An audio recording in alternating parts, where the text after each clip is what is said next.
Well, we are taking it easy today. I'm trying to keep my people interaction as low as possible. Going to do a lot of reading today. Watch some YouTube today.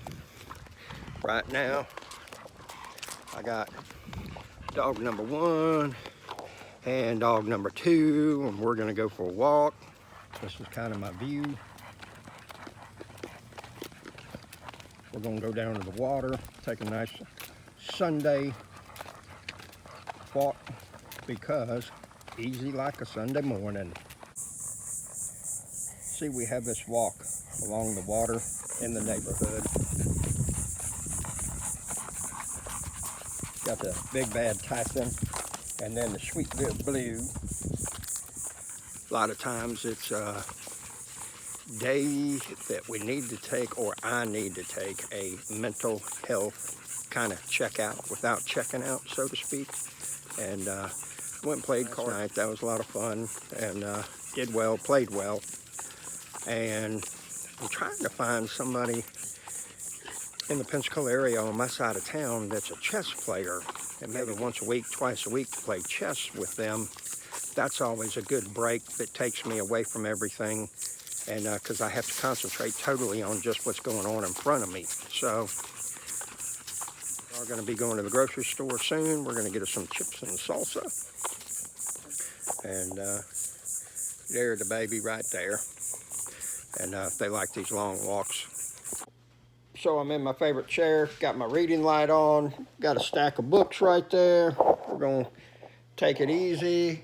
Got my security force on demand. There sure no cats are walking along the front yard and everything like that. So, and then, oh, yep, he's coming to check me out. And hello, Dad. Oh, there's plenty of room for us here. Yeah, thank you, Dad. Thanks, Dad. Oh, yeah. Hey, I'm Tyson, everybody. This is my dad. He's got a few dump trailers and everything. I'd like to introduce you all to him. Yep. This the baby. That's my top security force right there. He's in stealth mode. He's just like on the down low in case something happens. He can spring into action. You can see he's got the surveillance mode going with his eyes and everything. And then there's my other little girl right there. She's on the outpost and everything doing recon, just ready for something to happen. Yep, there's the little Tyson. That's the little baby. So we're gonna go and get us some Cubs crawfish and boiled shrimp for part of this Sunday reset that we're going through, and because life is short and we like good food. Hey, we still got the loaner right there. Hopefully we'll be getting our truck back here shortly. I do like this. One of the things that's happened is I got a really great customer that we've done a lot of work for in the past. We have a good working relationship. I like how they do things. They pay well, they pay quickly, and so I took on some work with them. Well, my mindset got in, oh, I need to be acquiring more work. This is for the construction company. And unfortunately, when that happens, all of my projects with the rental properties, they stop. And so I'm in a situation now where I've got some bids on some stuff out there, and I'm going to have to call these people and just say, you know, and they've accepted them and said, hey, we want you to start. And I'm just going to have to tell them I am terribly sorry, but we just can't do it. And the reason for that is that things happen where you get out of focus, so to speak, and you get distracted. And I got to remember what my main goal is and keep working towards that. So I'll go more in depth than that.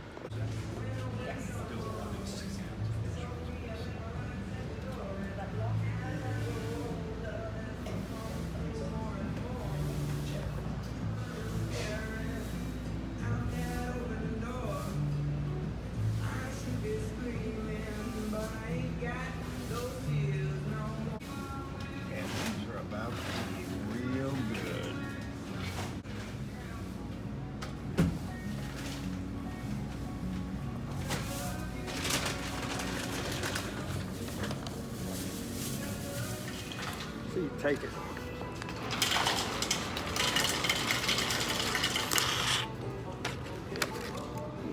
good stuff right there. Like a lobster. That's good stuff. Got the big shrimp.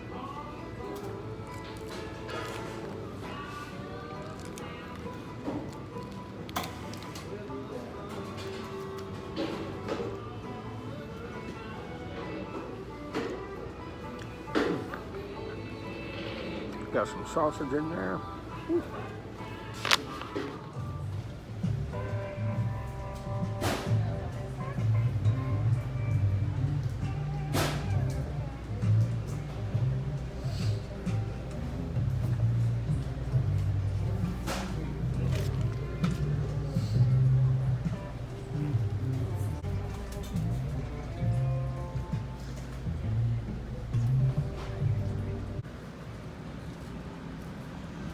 That right there is for you and me, Jesse.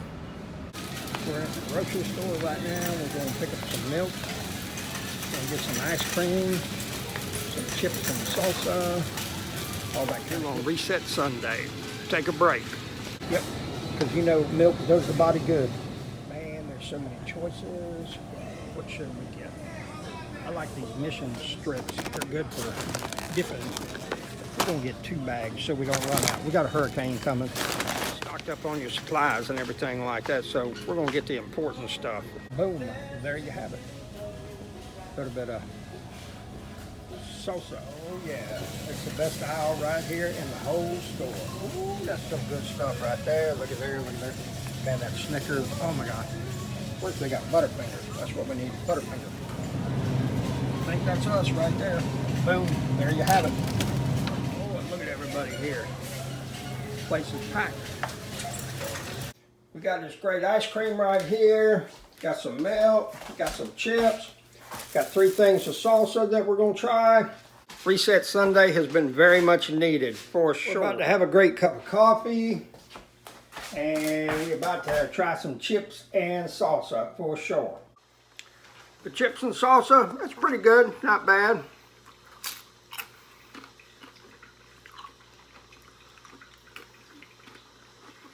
OGG medium, you know, chunky, kind of like me, chunky. I'm digging it. I'd buy it again, yeah.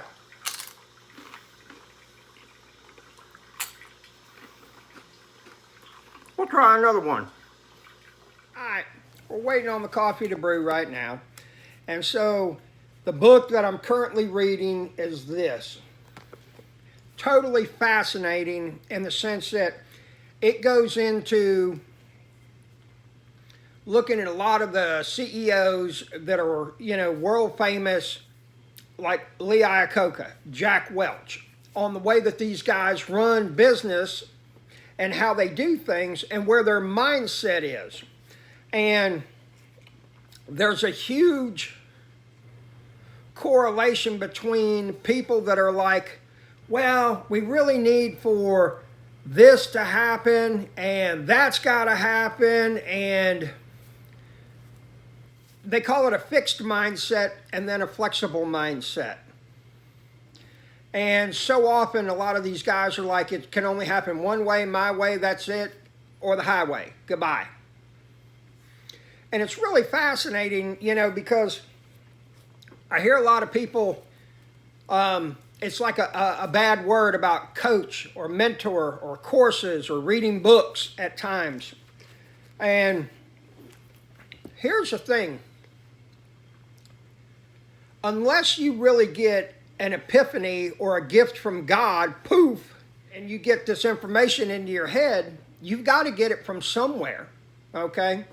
Now that might be that you walk out, get your own set of tools and start a handyman business and you learn by trial and error. Could be the same way with a roll-off business, dump trailer, something of that nature, okay? And there's nothing wrong with that, all right? Action will always trump preparation. However, and just ask yourself this simple question. If you want to go in the roll-off business and you know a guy that's made $30 million and been doing it for 20 years, don't you think it would be worth your time to go to him and say, hey man, I'd like for you to mentor me? Because he can eliminate all of those trial and errors that he has done, save you from bumping your head and skinning your knee along the way, to where you're getting 20 years worth of knowledge and you get that in 6 months. Man, you want to talk about a gift? That'd be incredible. And the thing about it is that I get it. There's not a whole lot of emotional satisfaction from saying, yeah, I went and got a mentor and he taught me and this is what I did. However, if you can sit there and say, you know, I went out and did it all on my own and everything like that. And, you know, I lost some money my first couple years and then I started turning a profit. And, you know, about year 8 or 9 or whatever, then I became real successful and everything like that. I get it. It sounds good. It's neat to tell the other people that kind of information. However, and I am not saying that you have to do this to become successful. That's not what I'm saying at all. What I am saying is don't ever discount the effectiveness of getting outside information and using that to try to help you be successful. The greatest form of self-love is going to be discipline. Discipline always beats motivation. Motivation comes and goes. I haven't been feeling real motivated for the last 2 weeks, I'll be honest with you. But I've gotten up every day. I've showed up, I've suited up, because that's discipline. Discipline is doing what it takes whether you want to or not. When you want to, it's easy. When you don't, it sucks. The thing is that by having accountability with another person and learning from that person that's in a place that you would like to trade places with, okay? And I give you a great example. You know, there's no Olympic athletes that go and learn from somebody that's been in it for less time than they have. Always a person that they would trade places with. And so don't ever discount the possibility or the power of having a coach, a mentor, getting some books, reading. You know, last year I read 48 books. And I don't do Kindle or whatever you call it and everything like that. I actually got paper. All right. This has been a fantastic book, something I really needed to do today. And, you know, I've been kind of in a funk for the last 2 weeks and needed a day where I really wasn't doing a whole lot of people interaction. I was doing stuff for me. I'm about to go take a bike ride. I ate some ice cream, got some crawfish, some shrimp, a little bit of chips and salsa, you know. And again, I'm going to take that bike ride here in a second. I just called the guy, asked him if he could cut my yard today or tomorrow, because I really don't want to cut the yard. And right now it's hot. It's like Sahara Desert hot. It's like Africa hot. And I'd much rather take this time and do some things that I enjoy instead of doing some yard work. So there you have it. That's basically the Sunday Shuffle. And again, you know, we can learn from all kinds of different areas, okay? And I'll never forget that one of the things that really changed my life was I met a guy that made $800 a day in the 80s. And he quit that job. He gave his notice a year in advance to start a carpet cleaning business. I know it's crazy, okay? Because you sure don't make that kind of money starting out with a carpet cleaning business. He knew a year in advance what he was going to do, how he was going to do it. He's done real well for himself. I've seen him go from 50 employees to 5, questioning on whether to close the door, and when he had somebody that would have, you know, paid $1.5 million for the business, he was kicking himself in the butt because he didn't sell it. And these things happen. Okay? This is somebody that I would trade places with. And so I asked him to coach me, and he agreed to. Thankfully, he did it for free. I don't coach people for free, and I can tell you why. Is because when somebody has no investment into it, it will always mean more to me than it will to them. I've tried it many times. It's always failed miserably. And, you know, I'm like, nah, I'm just not going to do that, because I'm more invested in them doing better than they are, because they've got no skin in the game. They didn't have to pay for anything. And so, generally speaking, when somebody puts some money up, you know they're serious, And so they're going to try to do whatever it takes. You know, that's where the benefit from me came from, is those years of experience that guy had by being his own boss, by having his own business, by having employees. I was able to learn a tremendous amount from him to start with. And so I basically stacked the deck in my favor instead of just starting out, you know, completely green, you know. And that's really what you're doing by having a coach or a mentor, is you're stacking the deck in your favor. Doesn't guarantee success, no. But look at the most successful people around, so to speak, they have coaches and mentors. Don't disregard it. It might help you, and it might be that one thing that unlocks, that takes your business all the way to the next level of where you want to be at. Who knows? At the very least, you can say, I gave it didn't work. But here's the thing. There's people out there that I'd pay $500 just to sit next to the dinner table that they dine at, to be able to listen to the conversations that they have with other people. 90% of you just said, this guy is absolutely crazy. You have to understand the power of networking and associating with people that are in a position that you would like to be at. You have to understand the power of networking and associating with people that are in a place where you want to be at. Bing, bing, hit that like button for me. Be productive, be profitable, boom, and go ahead and enjoy the rest of this Sunday. We'll talk at you tomorrow.